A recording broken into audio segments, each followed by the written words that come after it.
பிரியமானவர்களே, ஆண்டவரும் இரட்சகருமாயிருக்கிற இயேசுவின் நாமத்தினாலே இந்த காலை நேரம் மறுபடியும் உங்களை மிகுந்த அன்போடு வாழ்த்துகிறேன். சுகமாயிருப்பீர்கள் என்று விசுவாசிக்கிறேன். கர்த்தர் உங்களை சுகத்தோடும் பலத்தோடும் ஒவ்வொரு நாளும் பாதுகாத்து நடத்துவாராக. இந்த காலை நேரமும் நம்முடைய தியானத்திற்காய் ஆண்டவருடைய வேதத்திலிருந்து ஒரு வசனத்தை வாசிக்க கேட்போமா? நீதிமொழிகளின் புஸ்தகம் 26வது அதிகாரம் 2வது வசனம். அடைக்கலான் குருவி அலைந்து போவது போலவும் தகைவலான் குருவி பறந்து போவது போலவும் காரணமில்லாமல் இட்ட சாபம் தங்காது. பிரியமான தேவனுடைய பிள்ளைகளே, சாலமோன் ஞானியை கொண்டு ஆண்டவர் எழுதி வைத்திருக்கிறார்.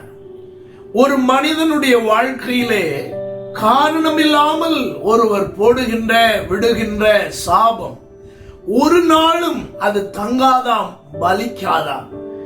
இன்றைக்கு இந்த உலகத்திலே மனிதர்களுடையதான விருப்பத்திற்கு நாம் இணங்காத போது, மனிதர்கள் கேட்கிறது போல் நாம் நடக்காத போது, சிலர் காரணமில்லாமல் நமக்கு விரோதமாய் சாபமிடுவது உண்டு. அநேகர் அதை குறித்து கவலைப்படுவார்கள், அதை குறித்து பயப்படுவார்கள். இந்த காலை நேரத்திலே உங்கள் உள்ளத்துக்குள் அப்படிப்பட்ட பயங்கள் காணப்படுகிறதா? அவன் இப்படி சொல்லிவிட்டானே, இப்படியெல்லாம் என்னை சபித்து விட்டானே என்று நீங்கள் கலங்குகிறீர்களா?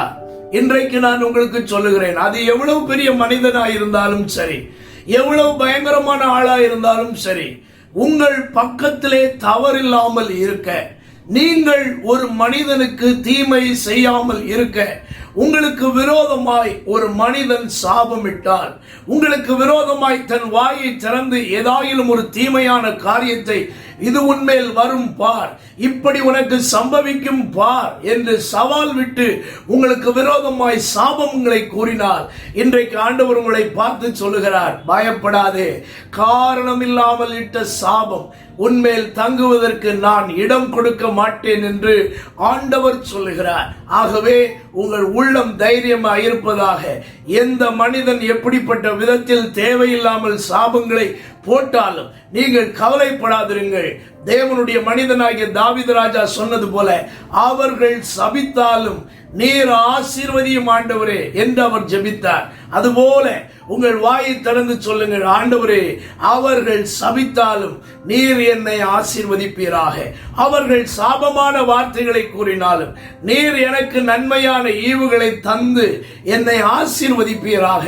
என்னை சபித்தவர்களுடைய கண்களுக்கு முன்பாக என்னை மேன்மைப்படுத்தி நிறுத்தும் ஆண்டவரே என்று நீங்கள் கூப்பிடும் பொழுது, ஆண்டவர் உங்களுக்கு நன்மையானவைகளை தந்து, ஆண்டவர் உங்களை தாராளமாய் ஆசீர்வதித்து, அந்த மனிதர்களுக்கு முன்பாக, அந்த மனுஷனுடைய கண்களுக்கு முன்பாக உங்களை மேன்மைப்படுத்தி நிறுத்துவதற்கு இன்றைக்கும் வல்லமை உள்ளவராயிருக்கிறார். ஆண்டவர் உங்கள் உள்ளத்தை சிறப்படுத்துகிறார்.